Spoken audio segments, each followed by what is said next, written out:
Lugar cómodo para una iglesia como la nuestra sería el templo. A la gente le encanta la idea del templo, porque cuando tú estás en el templo tienes un lugar donde encontrar a Dios. Cuando te hablan del templo, entonces Dios tiene un domicilio conocido. Dios tiene incluso hasta un P.O. Box donde ubicarlo. Y Dios tiene un fax y un número de teléfono en el cual todos los hombres podrían hallarlo. Y por ahí hay algunos fascinerosos que siguen diciendo: Dios solamente está aquí con nosotros, no está con los demás. A la gente le encanta eso. Todo tipo de personas deambulan en el nombre de Dios, exprimiendo y explotando la credulidad de muchos. Pero a mí lo que más me asombra es que haya gente tan boba que siga creyendo ese tipo de historias que no tienen ningún fundamento en la verdad y en la justicia. Dios ha reventado hace mucho los templos, hace mucho que nos dijo que Él era Dios que estaba fuera de todos los templos, fuera de todos los tabernáculos. Él dijo: yo derribaré ese templo y en 3 días lo volveré a edificar. Y cuando eso dijo el maestro de Nazaret, los sacerdotes entraron a preocuparse mucho.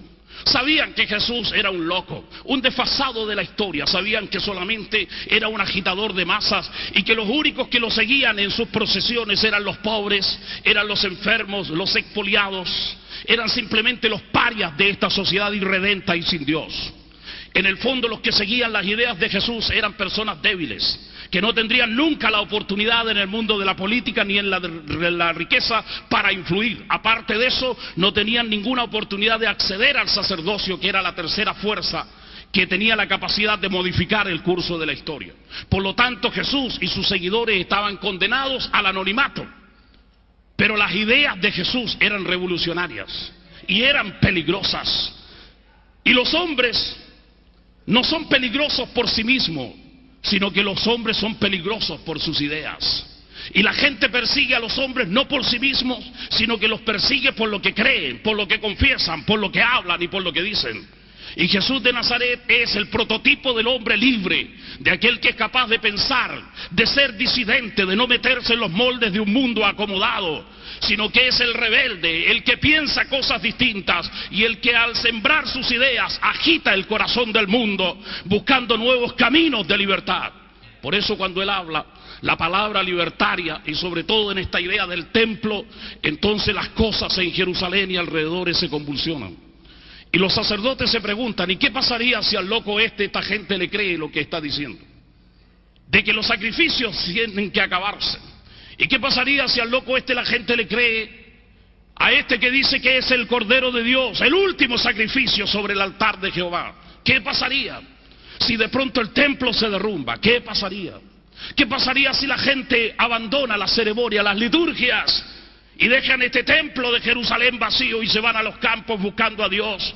O como le dijo el Señor al hombre de Gadara: vuelve a los tuyos y cuenta cuán grandes cosas ha hecho Dios contigo. No lo mandó al templo a agradecer, lo mandó a dar testimonio al mundo del poder, de la grandeza y del amor del Señor, el libertador.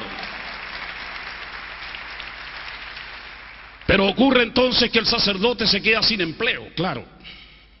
Y ese es el problema. ¿Cómo el sacerdote va a quedar sin laburo? ¿Cómo va a quedar sin trabajo? ¿Cómo un sacerdote va a quedar cesante? Antes que eso, la muerte, dicen.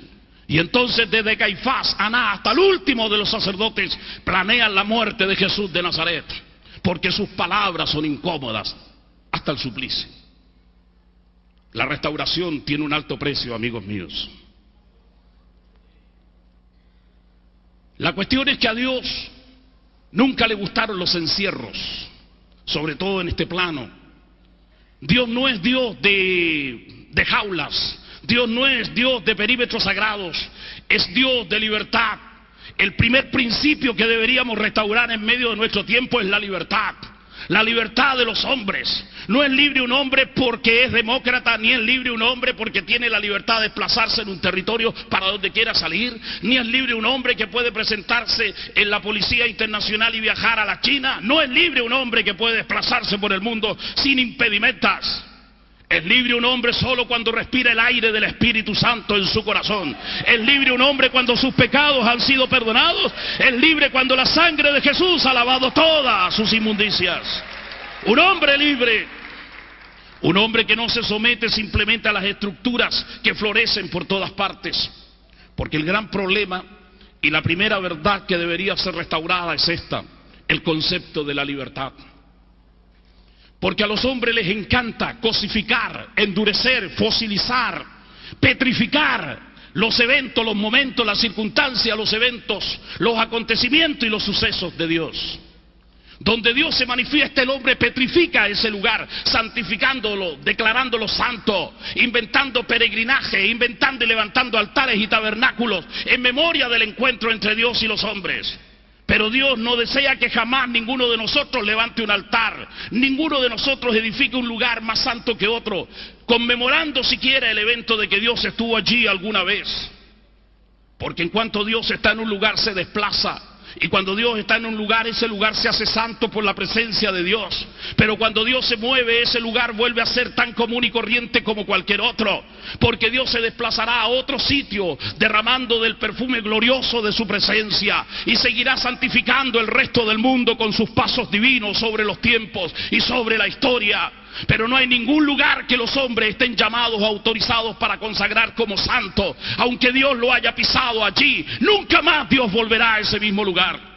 Porque lo que en el fondo Dios está buscando es el corazón de los hombres en los cuales Él realmente quiere vivir.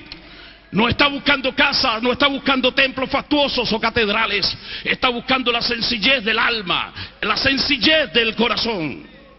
Sin embargo, los sacerdotes en el tiempo pasado hicieron un gran negocio, haciéndole creer a la gente que Dios estaba en su templo. Y entonces todos ganaban. Ganaban los hipócritas que vienen al templo del Señor, y ganaban los que comercian con el nombre del Señor. A la gente le agrada de que Dios esté en un lugar preciso.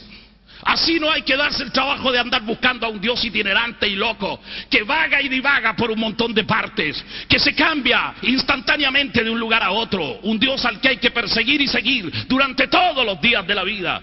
Un Dios que no te da reposo, que no te permite la calma. Un Dios que no te permite estacionarte en un lugar para venerarlo. Un Dios que siempre te está diciendo: ven en pos de mí. A los hombres les disgusta un Dios así. Porque es un Dios que te exige estar despierto siempre. Es un Dios que te exige estar dinámicamente metido siempre en su trabajo y en su obra. Es un Dios que no te da descanso, un Dios que nunca te produce paz en tu tarea, y que es un Dios que te desasosiega constantemente en tu vida. Es un Dios que no te permite el reposo ni de día ni de noche. Es el Dios que siempre te está diciendo: sígueme, despiértate, camina, levántate, no te quedes detenido. Aunque sea un paraíso al que hayas llegado, aunque sea un oasis al que hayas llegado, Dios siempre te está diciendo: vete de tu tierra y de tu parentela y ven a la tierra que yo te mostraré.